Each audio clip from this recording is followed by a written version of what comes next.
और एक संबंधक मणि दे दी। 8 बार सोना देती है रोज। गले में धारण करके आए।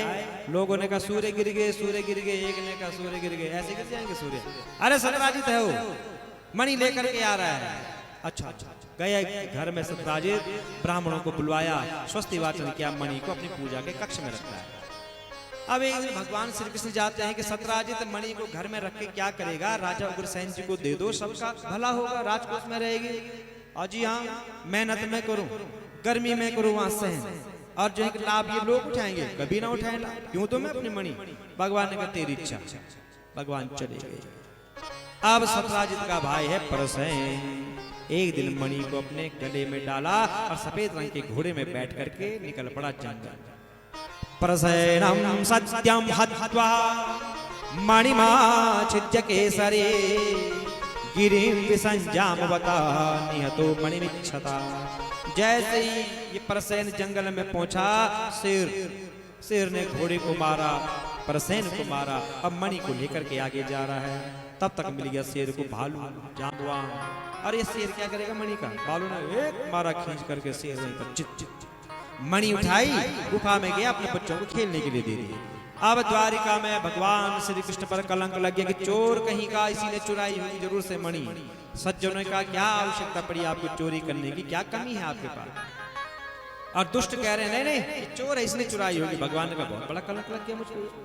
तो कुछ द्वारिका वासियों को संग लेकर के जा रहे हैं ढूंढने के लिए। देखा जंगल में घोड़ा मरा है। एक ने कहा मार, अरे प्रभु यहाँ देखो परसेन भी मर गया पर मणि नहीं है।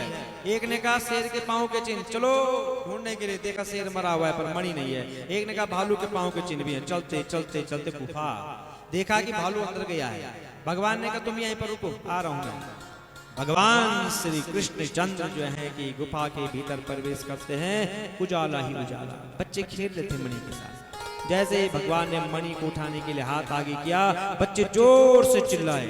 तो जामवान आया, कौन है जो मेरे बच्चों को सता रहा है?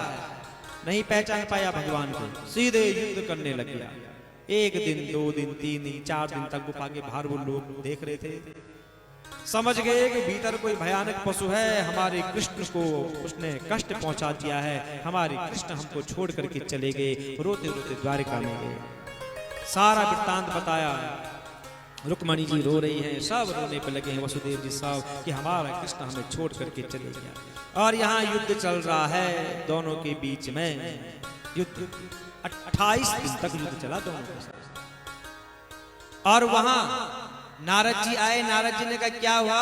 वसुदेव जी ने कहा हमारे कृष्ण का पता ही नहीं चल रहा है। कहा कि तुम माँ दुर्गा का अनुष्ठान करो, नवान यज्ञ करो, आ जाएंगे। यहाँ नवान यज्ञ प्रारंभ होता है और वहां युद्ध चल रहा है।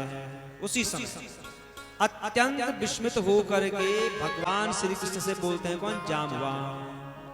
जाने त्वाम सर्वभूतानां प्राणः ओजसहो बलम् विष्णु पुराण पुरुषा परम विष्णु मदीश्वर। हे प्रभु मैं पहचान गया हूँ, मुझे स्मरण हो रहा है कि आपके क्रोध से समुद्र ने आपको मार्ग दिया था, तब उस पर सेतु बनाया था, फिर जो है कि लंका पर विजय प्राप्त करी थी। आप मेरे प्रभु श्री राम हैं। इस समय आप कृष्ण के रूप में आए हैं, तुरंत चरणों में गिर पड़े। मुझे क्षमा करें प्रभु, आपको नहीं पहचान पाया। भगवान ने कहा आज मैं ऋण से ऋण हो गया हूँ जाम्बवान, बहुत बड़ा ऋण था मुझ पर। जाम्बवान ने कहा कौन सा ऋण? अरे जब रावण मरा, जब कुंभकर्ण मर गया, तो तुमने मुझसे कहा था कि प्रभु मेरे हाथ की खुजली नहीं मिट रही, मेरा तो युद्ध ही नहीं हुआ है किसी से। तो जाम्बवान सुनो, इस संसार में कोई भी ऐसा योद्धा नहीं है जो तुम्हारे साथ युद्ध कर सके, क्योंकि तुम बहुत शक्तिशाली हो, इसलिए मैं स्वयं तुमसे युद्ध करने आया। मुझ पर बहुत बड़ा कलंक लगा है, मैं अपनी ये जो है कि कलंक को मिटाने के लिए आया हूँ। ये मणि दे दो, मैं चले जाऊंगा। जाम्बवान ने कहा मणि दे दो। हे प्रभु आपकी है, मेरी नहीं है। और भगवान श्री कृष्ण को वो मणि पहनाई और कहा रुकिए आप थोड़ा सा। भीतर गए और अपनी कन्या जाम्बवती लेकर के आए। लो प्रभु इसे भी ले जाओ। देखो दान वो वस्तु करनी चाहिए जो अपने से भी ज्यादा प्रिय होती है, और बेटी से बढ़कर तो प्रिय कोई वस्तु होती नहीं है, तभी तो उसका दान किया जाता है जो बहुत प्रिय होती है। इसे भी ले जाओ।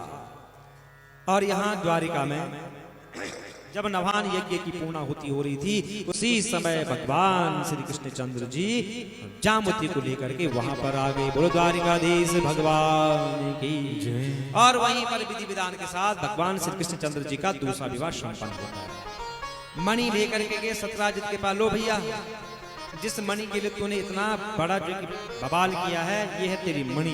अब सत्यराजित के शरीर में पसीना ही पसीना, क्या करूं?